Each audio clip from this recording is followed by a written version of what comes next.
나폴레옹의 이집트 원정은 뜻밖의 이득을 얻었고 그는 이집트의 천국의 책을 발견했습니다. 이 책의 비밀은 무엇일까요? 1798년 나폴레옹은 이집트 원정을 이끌었다. 이 군대는 피라미드 전투에서 맘루크 군대를 단숨에 물리칠 수 있는 무서운 힘을 가지고 있을 뿐만 아니라 이집트의 지리, 생물학, 민속 관습, 특히 고대 건축에 대한 조사, 이 특수 군대는 실제로 나폴레옹 1세에게 예상치 못한 이득을 가져왔습니다. 1799년 나폴레옹 군대의 젊은 장교인 브로사드는 나일강 어귀의 로세다 요새 근처에서 상형문자가 새겨진 돌을 발견했습니다. 그것은 세 글자가 새겨진 탁상용 크기의 검은 현무암 돌판이었습니다. 상형문자는 11줄로 구성되며 두 번째 부분은 이집트 민중문자로 최대 32줄, 세 번째 부분은 그리스어입니다. 1802년 조지 3세가 프랑스로부터 이 돌을 받아 대형 박물관에 기증한 것이 고고학사에서 유명한 로제타석이다. 어떻게 읽을 수 있을까? 그리스어로만 시작할 수 있는 것 같습니다.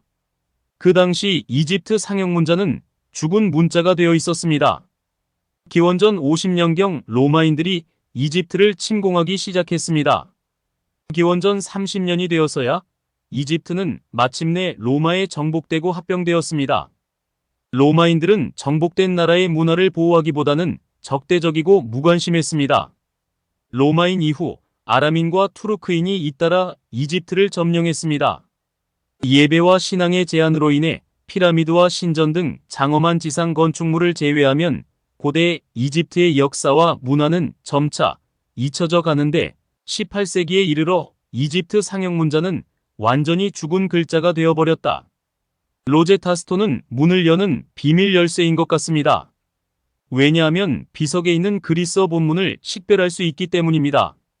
CHAMPOLLION은 프랑스의 이집트 학자이자 언어학자였으며 어린 시절부터 밝고 활력이 넘쳤으며 16세의 라틴어, 그리스어, 아랍어, 시리아어, 딜디거, 콥트어, 페르시아어 등을 마스터했습니다.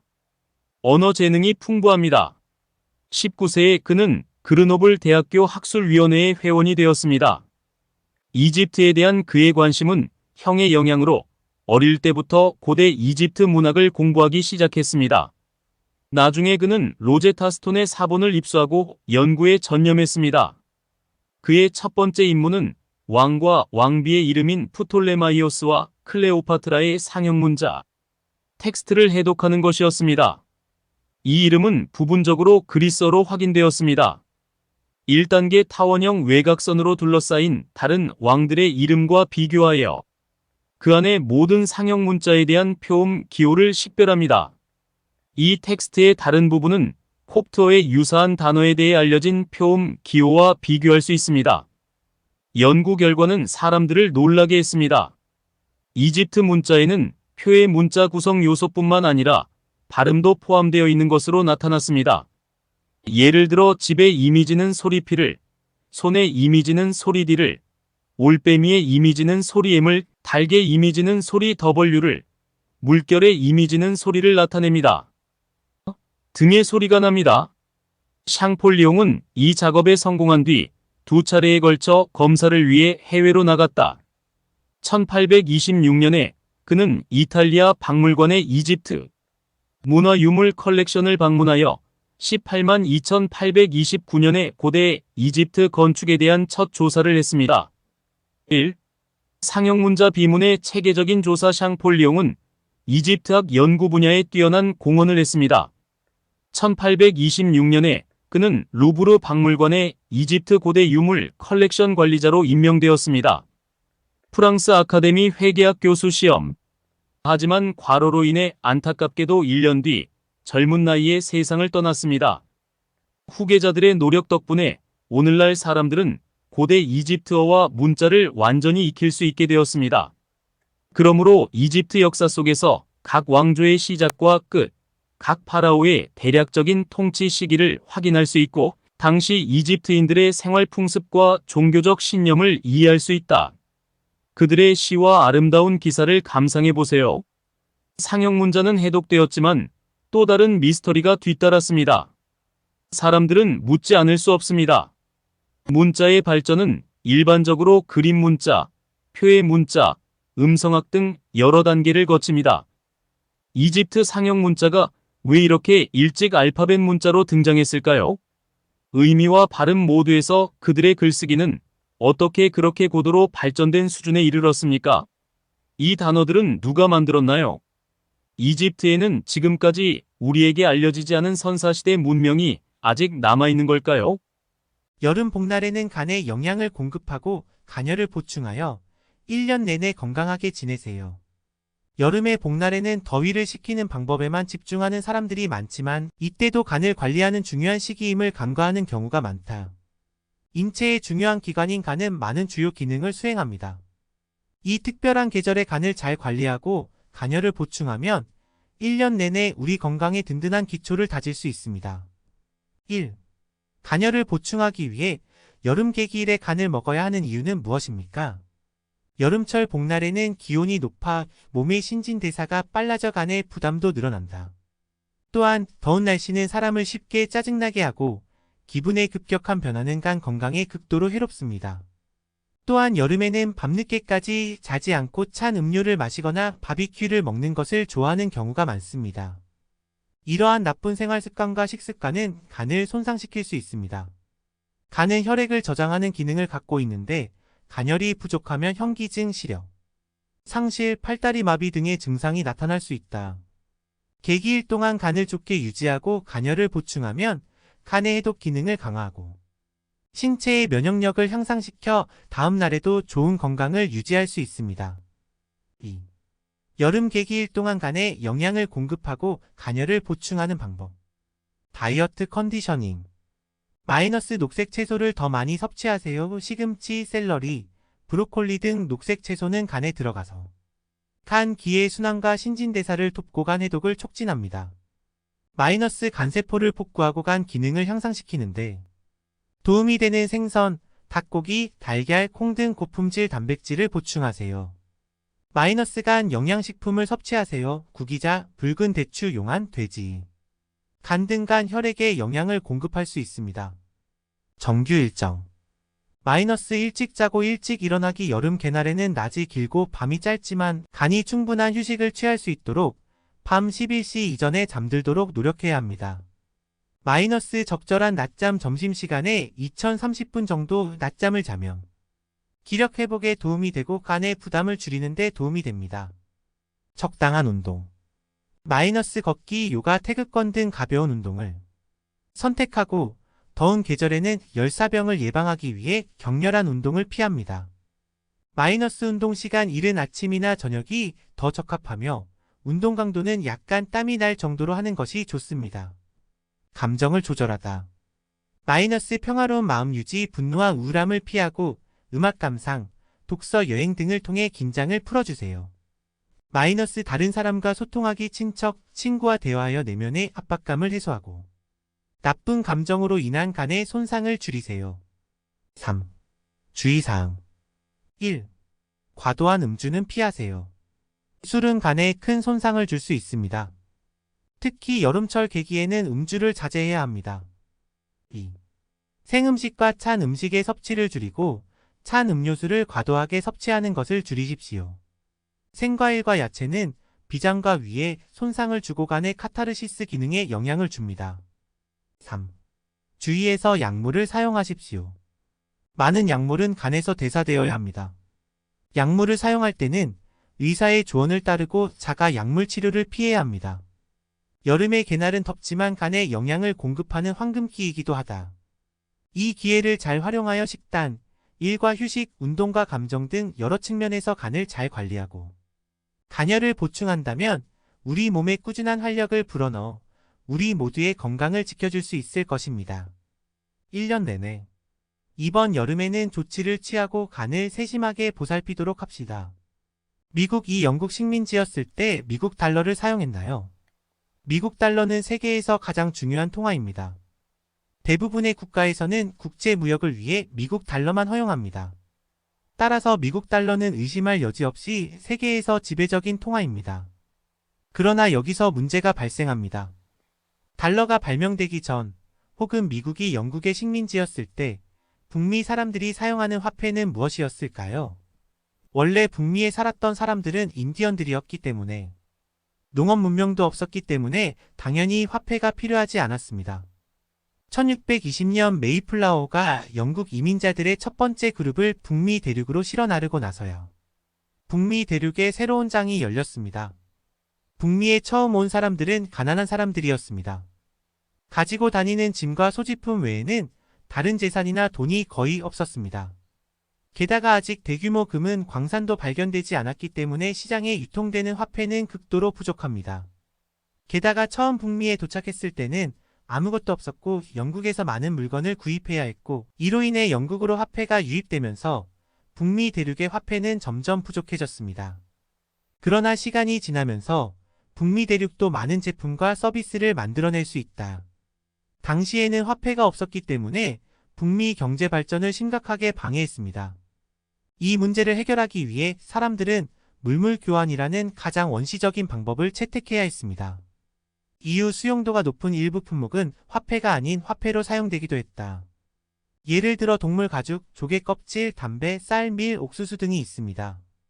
예를 들어 1715년 노스캐롤라이나에서는 17개의 항목이 법정 입찰로 사용되었습니다. 당시에는 정부와 민간의 세금, 부채, 재화와 용역의 판매 등이 모두 이러한 항목을 이용해 이루어졌습니다. 사용하기는 번거롭지만 없는 것보단 낫겠죠. 이것이 통화 없음 문제를 어느 정도 해결하기는 하지만 결국 장기적인 해결책은 아닙니다. 결국 누구나 재배하는 담배, 밀, 옥수수 등은 품질과 규격, 수용성, 보관기간 등이 다양하기 때문에 시간이 계속 발전할수록 이것도 경제를 제약하는 촉세가 되었다. 사회적 경제의 발전을 위해서는 정부가 통일되고 표준화된 화폐를 발행해야 합니다. 이로써 북미 고유의 화폐가 탄생하게 되었습니다. 사람들은 정부에 세금을 내야 하기 때문에 정부가 이런 종류의 지폐만 받아들인다면 이런 종류의 지폐는 시장 유통의 가장 기본적인 조건을 충족할 수 있습니다.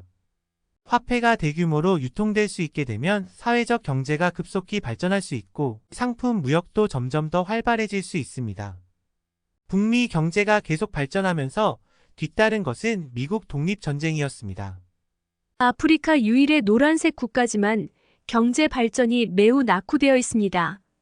흑인들조차 그들을 무시합니다. 세계에는 7개 대륙이 있으며 그중 아프리카는 가장 오래된 인류 문명을 보유한 대륙이다. 아프리카의 전체 면적은 약 20만 평방킬로미터에 달합니다. 비록 많은 사람들이 보기에 아프리카는 매우 가난한 대륙이지만 과학자들의 연구와 고고학적 발견에 따르면 동아프리카와 남아프리카 공화국은 지구상에서 인류가 최초로 탄생한 곳일 가능성이 높습니다. 일부 과학자들은 호모사피엔스가 아프리카에서 시작되어 다양한 이유로 전 세계로 이주하여 결국 다른 인류 종족을 형성했다고 믿습니다. 인류를 분류하는 데에는 여러 가지 설이 있지만 간단히 말하면 세계의 인류는 피부색에 따라 흰색, 노란색, 검은색으로 구분됩니다. 유럽은 백인이 주로 사는 곳이고 아시아는 황인이 주로 사는 곳이고 아프리카는 흑인이 주로 사는 곳이다. 물론 이러한 상황도 세계 정세의 변화와 과학기술의 발전에 따라 달라질 것이다. 이제 모든 아프리카 거주자가 흑인은 아닙니다. 아프리카인이라고 하면 누구나 전형적인 흑인 특성을 지닌 사람들을 떠올린다. 그러나 현재 아프리카에 살고 있는 흑인은 전체 아프리카 인구의 23에 불과하다.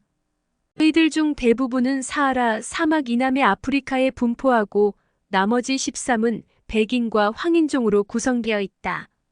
피부색, 체형, 뼈의 명백한 차이 외에도 인종마다 IQ에도 약간의 차이가 있습니다. 일부 과학 연구기관에서 이 문제에 대한 조사를 실시한 결과 동아시아에 거주하는 황인종의 IQ가 모든 인종 중에서 가장 높고 백인, 특히 유대인이 그 뒤를 따르고 있으며 평균적인 흑인의 IQ가 가장 높은 것으로 나타났습니다. 황인종이나 백인종보다 낮습니다. 물론 이러한 조사 결과에도 한계가 있어 일반화할 수는 없다. 그리고 현재 아프리카 국가들의 상황으로 볼 때 국가의 발전과 인종적 IQ 사이에는 연관성이 거의 없는 것 같습니다. 현재 남아공은 아프리카에서 가장 발전된 국가라고 할 수 있으며 흑인이 지배하는 나라이다. 아직 부유하고 강력하지는 않지만 르완다, 에티오피아 등과 같은 흑인 국가도 많이 있습니다. 그러나 여전히 칭찬할 만한 특징이 많이 있습니다. 이에 비해 북아프리카의 흑인이 대다수인 국가는 석유 자원이 상대적으로 풍부하고 지리적 위치가 더 좋지만 발전 속도는 평균에 불과합니다.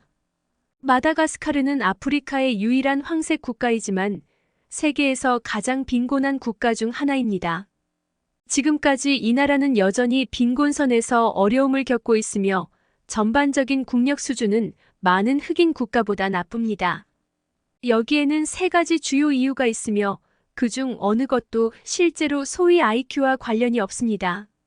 우선 마다가스카르에 사는 황인종은 대부분 흑인과 황인종의 혼합이다. 실제로 마다가스카르의 주요 민족은 아프리카 대륙의 남동쪽에 위치한 국가인 마다가스카르인이기도 합니다. 아시아 출신의 오스트로네시아인은 실제로 인도네시아, 뉴질랜드, 폴리네시아 및 기타 지역의 원주민을 지칭하며 외모로 보면 마다가스카르인은 인도네시아인이나 아프리카 대륙의 흑인과 더 유사합니다. 그들은 또한 밝은 갈색 피부, 작은 코와 입술, 곱슬머리 등과 같은 몇 가지 전형적인 외모 특징을 가지고 있습니다. 마다가스카르에 살고 있는 황인종 중 소수만이 혼혈이 아니며 현 대통령인 라조엘리나도 그중 한 명으로 겉보기에는 동양인과 매우 가깝다. 마다가스카르는 아프리카 대륙의 다른 많은 국가들과 마찬가지로 국가 발전 기반이 매우 취약합니다. 서구 식민지 개척자들은 오랫동안 아프리카 대륙을 침략하여 지배해왔고 마다가스카르 역시 서구 식민 침략의 대상이 되어왔습니다. 프랑스는 한때 마다가스카르의 식민 통치를 시행했지만 이 기간 동안 프랑스는 마다가스카르를 원자재 공급원으로 여기고 개발과 건설에 인적, 물적 자원을 투자하지 않았다. 쉽게 말하면 마다가스카르는 아무런 건설도 없이 식민지가 되면서 끝없는 착취를 겪었다. 남아프리카는 마다가스카르와 완전히 다릅니다. 남아프리카는 한때 영국의 5개 자치령 중 하나였습니다. 영국은 이곳의 주요 건설에 많은 에너지와 돈을 투자했습니다. 20세기 초에는 남아프리카 공화국의 프리토리아를 포함해 아프리카의 3개의 주요 영국 식민지 수도가 동시에 건설되었습니다. 프랑스의 식민지였던 마다가스카르는 그런 대우를 전혀 받지 못했다. 1960년대 독립을 선언한 마다가스카르에는 당시 산업 기반이 전혀 없었기 때문에 빠른 발전이 불가능했다. 여전히 농업과 축산의 생계를 의존하고 있습니다. 마다가스카르의 국가 경제는 해외 원조에 크게 의존하고 있으며 이는 국민의 IQ와는 거의 관련이 없습니다. 마다가스카르는 섬나라이기 때문에 나라 전체가 아프리카 문화권 밖에 있는 것 같다. 오늘날 세계화는 점점 더 빠르게 진행되고 있지만 지구촌은 더 이상 말만 하는 곳이 아닙니다. 한 나라가 하루빨리 발전하려면 전 세계와 통합되어야 하고 더 많은 기회를 얻기 위해서는 세계 경제 무대에 들어서야 합니다. 이는 동맹국과 전우들의 모든 종류의 자원이 필요한 마다가스카르와 같은 가난한 나라의 경우 특히 그렇습니다. 그러나 마다가스카르는 아프리카에 완전히 통합되지 못했습니다. 일부 사람들은 이것이 인종적 이유 때문이라고 믿습니다. 다른 아프리카 국가들은 마다가스카르에 도움의 손길을 내밀지 않았습니다. 독립을 위해 싸우는 과정에서도 마다가스카르는 프랑스 식민지 개척자들과 홀로 투쟁했습니다. 길은 험난했고 마다가스카르는 큰 대가를 치렀습니다. 독립 후 마다가스카르는 생존을 위해 오직 스스로에게만 의존할 수 있었습니다. 그러나 이러한 발전이 계속된다면 마다가스카르의 산업 시스템 건설은 상당히 느려질 것이며 경제와 정치도 큰 진전을 이루지 못할 것입니다. 따라서 수십 년의 발전에도 불구하고 마다가스카르는 여전히 매우 낙후된 농업 국가입니다. 아프리카에서 유일하게 노란 나라인데 흑인들마저도 멸시하는 나라다. 마다가스카르는 번영을 향해 더 나아가려면 아직 갈 길이 멀다. 미국 연구 주식을 바꾸면 암 사망자가 매년 절반으로 줄어든다고 합니다. 3가지 주식을 섭취하는 것이 좋습니다. 탄수화물의 주요 공급원인 쌀과 기타 주식은 인간의 생명과 건강을 보호합니다. 그러나 쌀과 기타 주식에 대한 많은 죄책감 이론이 있습니다. 주식을 많이 먹으면 더 빨리 죽는다. 많이 먹으면 빨리 죽고 적게 먹으면 오래 산다. 쌀은 가장 쓰레기 같은 주식이다. 주식을 대체하면 암이 절반으로 줄어들 수 있다고 믿을 수 있습니까? 최근 몇 년간 쌀, 파스타, 찐빵 등의 주식이 여론의 최전선에 떠오른 적이 여러 번 있었습니다. 최근 인터넷에는 주식을 바꾸면 암 사망자가 절반으로 줄어든다는 말이 돌고 있다. 주식의 힘이 그렇게 대단한가? 실제로 이 진술은 주로 미국 텍사스 대학교 앤더슨 암센터 전염병학 과장인 중국 과학자 우시펑 팀이 암 전염병학 바이오마커 및 예방에 발표한 연구에서 나온 것입니다. 지나치게 많이 먹으면 혈당 수치가 높아질 수 있다고 지적했다. 지수가 높은 음식은 혈당을 높이고 인슐린 저항성을 유발해 폐암 위험을 높일 수 있다고 지적했다. 연구진은 신규 폐암 환자 905명과 건강한 사람 413명의 식습관을 비교 분석한 결과 비흡연자가 쌀, 국수 등 혈당 지수가 높은 음식을 장기간 섭취한 경우 폐암 발병 위험이 49% 증가한 것으로 나타났다. 그러나 본 연구는 황색인이 아닌 라틴계 백인을 대상으로 한 연구이므로 추가적인 연구가 필요하다는 점에서 한계가 있다.